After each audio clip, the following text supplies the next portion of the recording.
ఎందుకు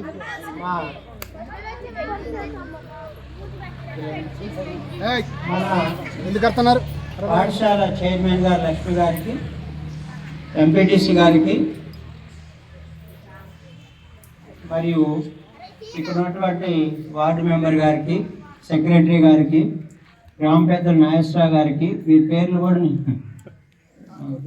ఇక్కడ స్టేజ్ మీద ఉన్న గ్రామ పెద్దలందరూ, సహ ఉపాధ్యాయులు, సోదరు ఉపాధ్యాయులు, ప్రియమైన విద్యార్థులారా, మీరందరూ ఈరోజు ఒక ప్రత్యేకమైన దినం.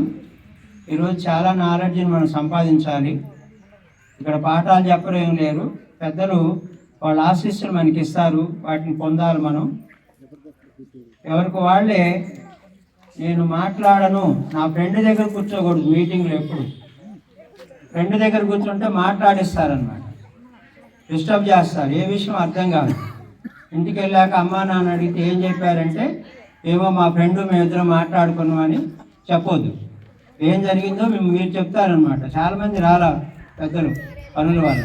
ఓకే, నా మాట, ఇక్కడ పెద్దల మాట, పీఈటీ మాట, మా టీచర్ల మాట వినిపించాలి. ఆ శాంతం అయ్యే వరకు మీకు ఒక 2 నిమిషాలు కేటాయించారు. Okay sir.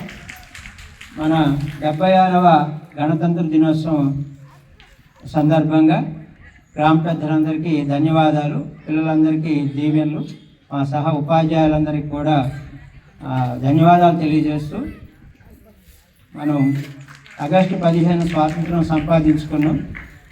చరిత్రలో పోతే ఒక రోజల్లా చెప్పినా తీరదు, పెద్దలు చేసింది.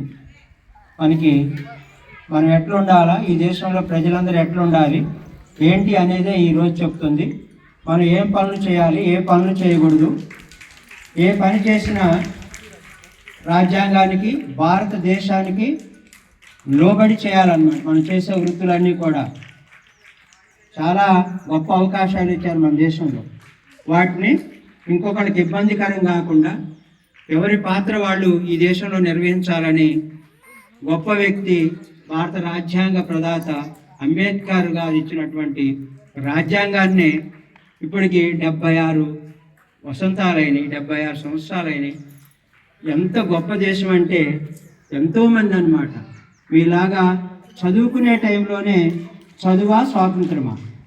9వ తరగతి మా పెదనాన్నగారు 9 చదివారంట చెప్తుడు. ఇప్పుడు కూడా ఉన్నాడు. దాక్కొని బడికి పోయేవాడు. అరెస్ట్ కాబడ్డారు చాలామంది. వాళ్ళందరూ అక్కడ ఫోటోలు పెట్టిన వాళ్ళ గురించి తెలుసుకోవాలి. మీరు సార్ని అడగండి, సమాచారం ఉంటుంది, తెలుసుకోవడానికి ప్రయత్నం చేయాలి. మరి ఇంకోటి చెప్పాలంటే ఓకే, అట్లా వచ్చింది మనకి. దాంట్లో భాగమే మనకి ప్రభుత్వ రంగం, దాంట్లో భాగమే మన పాఠశాల. మనందరం చదువుకోవాలని ఈ పాఠశాలని, ఇంత స్థలం, వారిని మనం స్మరించుకోవాలి. ఇంత స్థలం, ఒక గజం పోతేనే ఎంతో ఫీల్ అయ్యి, గజం ₹1,00,000 అయితే 10 లక్షల కోట్లు ఖర్చు పెడతాం. కానీ ఎంత స్థలం ఈ పాఠశాలను నిలిపారు. ఆ నీడలో మనం బతుకుతున్నాం. ఇక్కడ మేము వచ్చినప్పుడు పాఠశాల పాకలే, పరిగెట్టి గూళ్ళో పోయేవాళ్ళం. ఎటు పోయా తెలియదు, ప్రహరీ గోడలు లేవు. ఇక్కడ గొప్ప గొప్ప వ్యక్తులు పరిపాలన చేశారు. మన గ్రామంలో ఎంపీపీగా చేశారు, వాళ్ళ సహకారం ఉంది. మా స్థలదాతలు ఇచ్చారు, గ్రామ సర్పంచులు ఈ దేశంలో మన పినపాకలో బాగా ఉపయోగపడ్డారు. ఎంపీటీసీలు, ప్రజాప్రతినిధులందరూ కూడా పాఠశాలకి దోహదం చేసిన వాళ్ళే. పేరున వాళ్ళ కృతజ్ఞతలు. మరొకటి, ఇంత జరుగుతుంది, ఈ బిల్డింగులు కొద్దిమంది పిల్లలే ఉన్నారు, అయినా ఈ గ్రామ స్వార్థం కోసం రామరెడ్డి గారు, కాంట్రాక్టర్ గారు ఎన్నో బిల్డింగులు, తర్వాత రాజారావు గారు వాళ్ళు చైర్మన్గా ఉన్నాడు, మరి చైర్మన్లు ఈ బిల్డింగులు తీసుకొచ్చారు. ఒకరోజు కట్టినవి కాదు, చాలా దీనికి ఒక చరిత్ర ఉందన్నమాట. ఆ చరిత్రను మనం మరవద్దు. మనం ఆ చరిత్రలో గొప్ప వ్యక్తులుగా ఉండాలన్నమాట. ఈ పాఠశాల అంటే మనందరం బాగా చదువుకోవాలి. ఏం చేయాలి సార్ అంటే చదువుకోవాలి, మన చదువుని అభివృద్ధిలోకి తీసుకురావాలన్నమాట. అప్పుడు ఈ ఊరు సంతోషిస్తుంది. అక్కడ రేపు రిజల్ట్ వస్తే మా పినపాక వ్యక్తి ఫస్ట్ వచ్చిందని వాళ్ళ అబ్బాయి కాదు, వాళ్ళ మనవడ కాదు, మా పినపాక అనేది వస్తుంది అన్నమాట. అందుకని అందులో మనం భాగం కావాలి అని కోరుకుంటూ సరే మళ్ళా చెప్పడానికి అవకాశం ఉంటుందో ఒక్క మాట తర్వాత ప్రైజెస్ వారు మాట్లాడాక టీచర్స్ పిల్లలు ఎవరు మాట్లాడాక సార్ పెద్దలు వచ్చారు, మా తల్లిదండ్రులతో సమానం. ఈ పాఠశాలలోకి రాగానే చిన్న గ్రాంట్ ఉందండి. పిల్లలకి ఆడిస్తే వాళ్ళకి ఆటల పోటీల్లో ప్రైజులు కావాలి.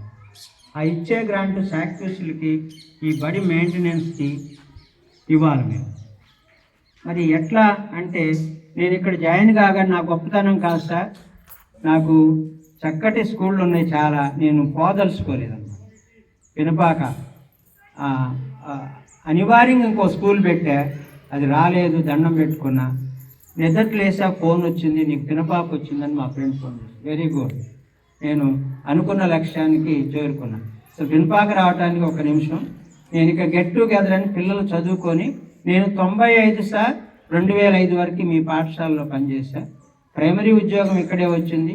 ఒక ఉద్యోగం రాక కొట్లాడుతుంటే మళ్ళీ హై స్కూల్ జాబ్ కూడా ఇక్కడే వచ్చింది. ఈ టీచర్స్ అందరూ నువ్వు బాగోద్దు ఏమన్నా చేయని అక్కడ ప్రజాప్రతినిధులను పట్టుకొని మళ్ళీ నాకు ఇక్కడ ఇచ్చేటట్టు చేశారు. అక్కడ ఇక్కడ కలిపి 10 ఏళ్ళు పనిచేశా. 10 బ్యాచీలు వెళ్ళిపోయినాయి. ఆ మొదటి బ్యాచ్ మన నాగేశ్వరరావు గారు ఇక్కడ ఉన్నారు, నక్షత్ర వాళ్ళ నాన్నగారు, అక్కడి నుంచి మొదలుకొని మళ్ళా ఒక 2 బ్యాచీలకి యాడ్ అయినమాట. కనుక వాళ్ళని వచ్చి నన్ను పలకరిస్తుంటే ఫోటోలు తీస్తుంటే నాకు సరే మా ముఖ్యమంత్రి గారు, మాజీ ముఖ్యమంత్రి గారు అవకాశం పోతుంది 18లో, మళ్ళీ పాఠశాలకు ఎట్లా రావాలి నేను అంటే 3 ఏళ్ళు పెంచిండు. అమ్మాయిని గాలి పీల్చుకున్నా. నాకు లేకపోతే నువ్వు దిగిపో అంటే 22లోనే అక్కడెక్కడో దిగిపోయాడు ఖమ్మం దగ్గర. నా సంతృప్తి లేదు. ఇక్కడ రాగానే నేను గొప్పగా చెప్పట్లేదు, పులికించిపోయాను. ఇక్కడికి వచ్చే వినాయక చవితి రోజే వచ్చి ఆ నా స్టాఫ్ రూమ్ ముందు ఆ మెట్లకి తల ఆనించి ముద్దు పెట్టుకున్నాను. నాకు ఈ అవకాశం మళ్ళా ఇచ్చారు ఈ పాఠశాల. దీన్ని మనం అట్లా ఆ ఏంటో వచ్చాను, ఏదో కాలక్షేపంకి రాలేదు. వచ్చిన దగ్గర నుంచి సార్ పిల్లలు ఏంటి, టీచర్లు ఏంటి, ఎవరిని సమకూర్చుకోవాలా, ఎవరికి కావాలా, ఊళ్ళోకి పిల్లలు పాఠాలు చెప్తుంటారు, టీచర్లు బయటికి రారు, నేనే పోవాలని అటెండర్, రికార్డ్ అసిస్టెంట్ వీళ్ళని పట్టుకొని మిమ్మల్ని అందరినీ తీసుకొస్తాను సార్. 95% పిల్లలు వస్తున్నారు సార్. ఒకళ్ళిద్దరు ఏదైనా ఇబ్బంది అయితే తప్ప, కాకపోతే ఫోన్లు చేస్తాం, తీసుకుంటాం. ఓకే, అదంతా ఒక ఎత్తు. అయితే వచ్చి పిల్లలు పోతుంటే సార్ మేము చాలా ఎదిగాము సార్ ఈ పాఠశాలలో, మీకేమైనా సహకారం కావాలంటే అట్లా ముందుకు వచ్చారు సార్. వచ్చే సంవత్సరానికి కూడా ఒక అబ్బాయి ఫోన్ చేసి సార్ నాకు ఫోన్ చేయలేదని సార్, నేను ప్రైజులు ఇస్తాను సార్ అని.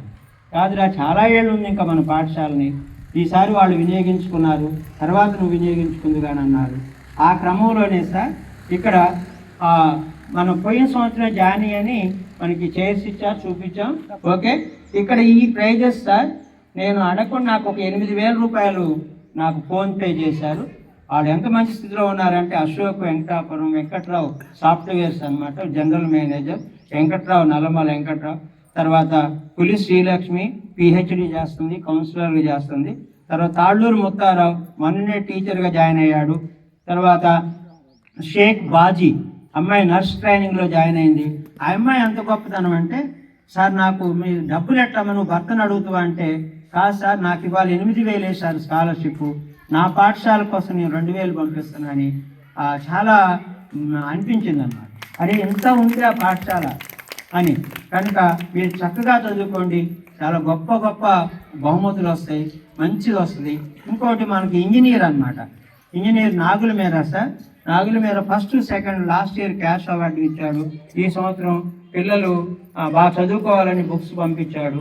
First second 10th class 9th class first second test పెట్టాడు. అతను పరిస్థితి చెప్తే మీకు ఎందుకు చెప్తున్నా అంటే నా పరిస్థితి లాగానే అతను చదువుకున్నాడు అనమాట. పుల్లలు ఏరుకునేవాడు, నేను దుంపలు పట్టుకొని వచ్చేవాడు. క్లాస్ అయిపోగానే మధ్యాహ్న భోజనం లేదమ్మా, రాగానే ఇంటికి పోయి ఏం కూరరా అంటే ఇవాళ కారం ఉంది సార్, కారంలో కొంచెం శనగ నూనె వేసుకొని కలుపుకొని తిని వచ్చేవాడు. అట్లాంటి పరిస్థితుల్లో ఇవాళ బ్రహ్మాండమైన ఇంజనీర్ అన్నమాట. ఏంటి అసలు మరి ఎట్లా ఇచ్చింది అంటే చదువు అన్నమాట. ఎవరినైనా ముందుకు తీసుకెళ్ళేది, నీకు ఆశ సమకూర్చుద్ది, కీర్తిని సమకూర్చుద్ది, ఒక్కసారి చదువు వైపు నీ దృష్టి ఉంటే. సో వాళ్ళు పంపించారు సార్. ఇట్లా ఈ సహకారంతో ఈ సంవత్సరం బాగా పట్టుదలతో మా స్టాఫ్ అంతా, ఇంకా నెల 15 రోజులు ఉన్నాయి సార్ 10th క్లాసు, దీక్షతో ఉన్నారు టీచర్లు. వాళ్ళందరికీ సహాయ సహకారాలు అందిస్తూ ఈ పాఠశాలకు తోడ్పడవలసింది కోరుకుంటున్నా సార్. మీలో ఒకరు ఎవరైనా సరే ఎంతమంది మాట్లాడినా కాదు, మాట్లాడవలసిందిగా కోరుకుంటున్నాను. Okay, thank you sir, thank you very much.